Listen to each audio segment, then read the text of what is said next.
रूसी राष्ट्रपति Vladimir Putin ने पीपल्स रिपब्लिक ऑफ डोनेट्स्क और लुहांस्क की स्वतंत्रता को मान्यता देने के बाद पूर्वी यूक्रेन में अलगाववादियों के कब्जे वाले हिस्सों में सैनिकों को भेजने का आदेश दिया है।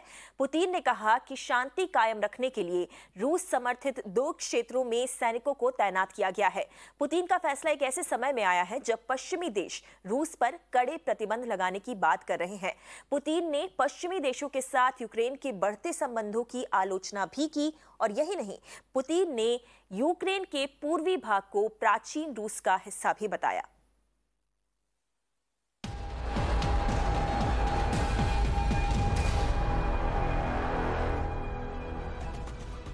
यूक्रेन पर यूएनएससी की बैठक में रूस ने बयान दिया है और रूस ने कहा है कि हम राजनयिक समाधान के और कूटनीति के लिए पूरी तरीके से राजी हैं। हालांकि डोनबास में रक्तपात की यानी कि खून खराबे की अनुमति देने का हमारा कोई इरादा नहीं है। हम अमेरिका के नेतृत्व में हमारे पश्चिमी सहयोगियों द्वारा निभाई गई नकारात्मक भूमिका को भी नोट करने के लिए मजबूर हैं। तो आपको बता दें कि रूस की तरफ से ये बड़ा बयान है जो कि इस समय यूएनएससी की बैठक में दिया गया है, जहां पर उन्होंने कहा है, एक बार फिर से कहा है कि वो राजनयिक समाधान बातचीत के लिए पूरी तरीके से राजी हैं, उसके पक्ष में है। हालांकि डोनबास जो इलाका है वहां पर खून खराबे की अनुमति वो नहीं दे सकते हैं और वहीं के 2 प्रांतों को आज देशों के तौर पर रूस ने मान्यता दी है। आपको बता दें कि साथ ही साथ इस अहम बैठक में रूस ने पश्चिमी देशों पर भी निशाना साधा और खासकर अमेरिका की भूमिका पर भी सवाल उठाए हैं। रूस ने कहा कि अमेरिका के नेतृत्व में जिस तरीके से इस समय पश्चिमी देश इस पूरे मामले पर अग्रसर हैं, आगे बढ़ रहे हैं, टिप्पणियां कर रहे हैं, उसको वो पूरी तरीके से उसकी आलोचना करते हैं और वो काफी नकारात्मक भूमिका निभा रहे हैं। सीधा चलते हैं सृंजॉय चौधरी के पास और ज्यादा बातचीत के लिए और ज्यादा इस पूरे मामले को समझने के लिए।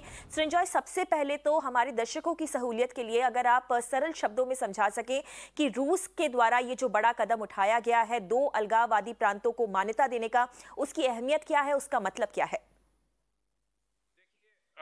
These are two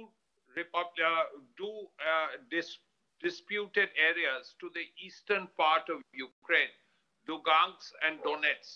They are Russian-speaking areas. यहाँ रशियन में सब बात करते हैं और इन लोग चाहते हैं ये तोड़ के they join become a separate country. This has been going on for about 7-8 years, from around 2014. There was considerable violence in the area, which is why the Minsk agreement took place between Russia, Ukraine, and OCES. Now the point is that these were disputed areas, and these are Russian-speaking areas, and the Russians believed, and these people who are part of this Ukraine, the eastern part of Ukraine, Donetsk and Lugansk, believed that they wanted to break away. Now, this was on hold till all these issues that related to the breakaway was discussed properly in a tripartite manner and so on.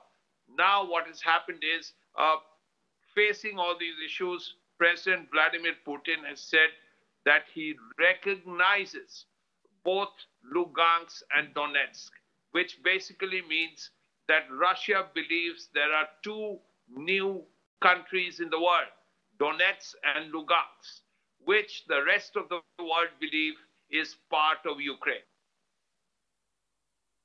Right, Sanjay please stay with us. कुछ और बड़ी खबरें हैं जो कि इसी मामले से जुड़ी हुई हैं, वो भी अपने दर्शकों को बता देते हैं। वापस संजय के पास लौटेंगे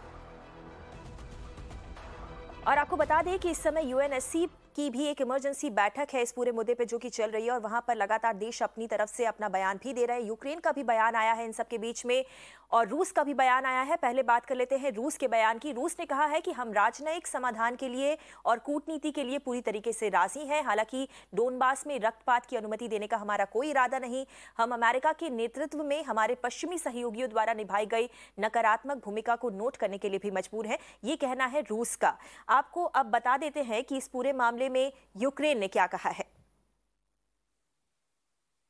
और पूर्वी यूक्रेन के अलगाववादियों के कब्जे वाले हिस्सों में सैनिकों को मान्यता देने और उन्हें आदेश देने के रूस के कदम पर यूक्रेन ने यूएनएससी में बयान दिया है। यूक्रेन ने कहा है कि हम शांति चाहते हैं, हम एक राजनीतिक और राजनयिक समझौते के लिए प्रतिबद्ध हैं, हम उकसावे के आगे नहीं झुकते हैं।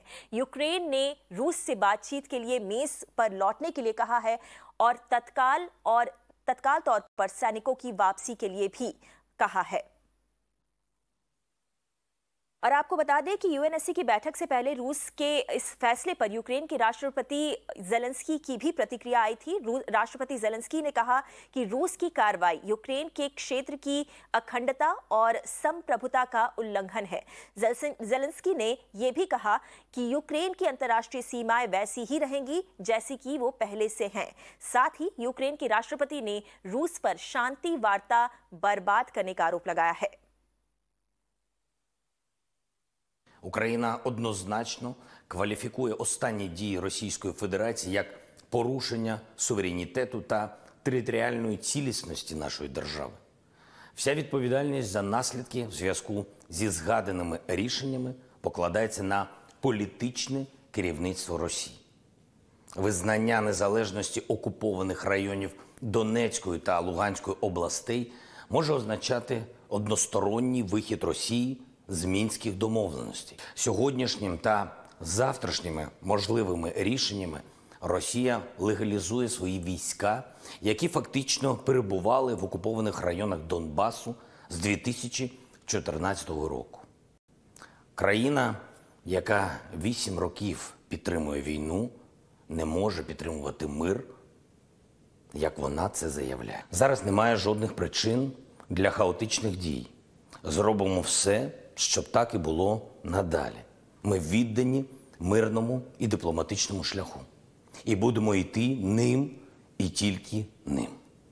Ми на своїй землі. Ми нічого і нікого не боїмось. Ми нічого і нікому не винні. І ми нічого і нікому не віддамо. І ми в цьому впевнені. Ми давно і до всього готові. Але причин для вашої безсонної ночі немає. За мною Україна.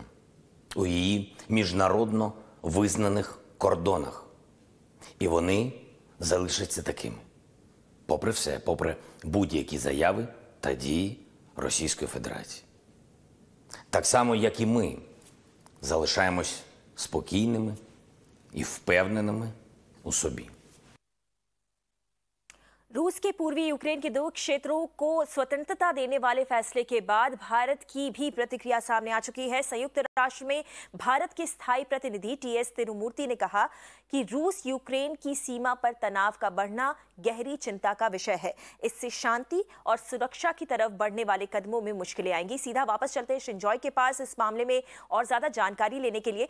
शिंजॉय, एक बात और समझने की यहाँ पर यह भी है कि ये पूरा का पूरा तनाव, ये पूरी की पूरी जो स्थिति है वो कई हफ्तों से चली आ रही है और जब से ये पूरा का पूरा मामला शुरू हुआ है तब से हम देख रहे हैं कि जो वेस्टर्न कंट्रीज हैं, पश्चिमी देश हैं, खासकर यूएस, वो लगातार रशिया पर अपना दबाव बनाने की कोशिश कर रहा है। सैंक्शंस की लगातार धमकी दी जाती है, कई इंटरनेशनल प्लेटफॉर्म्स पर इसको लेकर बातचीत हो चुकी है, मगर रशिया अपने स्टैंड से टस से मस नहीं हो रहा है।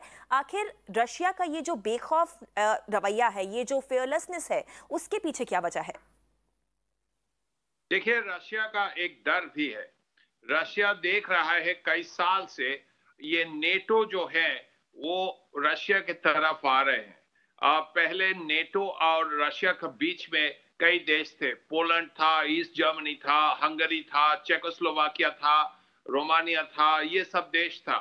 अब जो हुआ है ये सब देश अभी नेटो का अंदर चले गए हैं।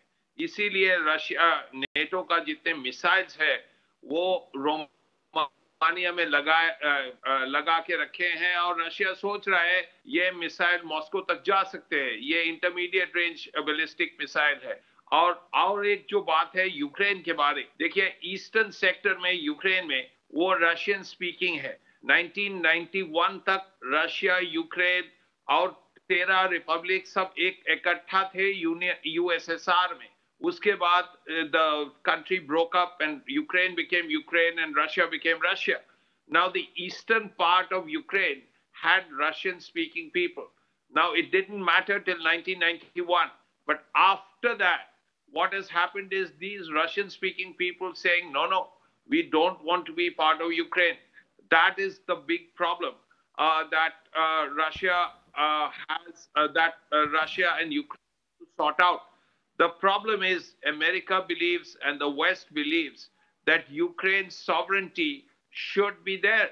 There should be no breakup of Ukraine. Already Russia has gone and occupied Crimea, is what the West says. And now you're going to, these areas in any case are commanded by separatist forces.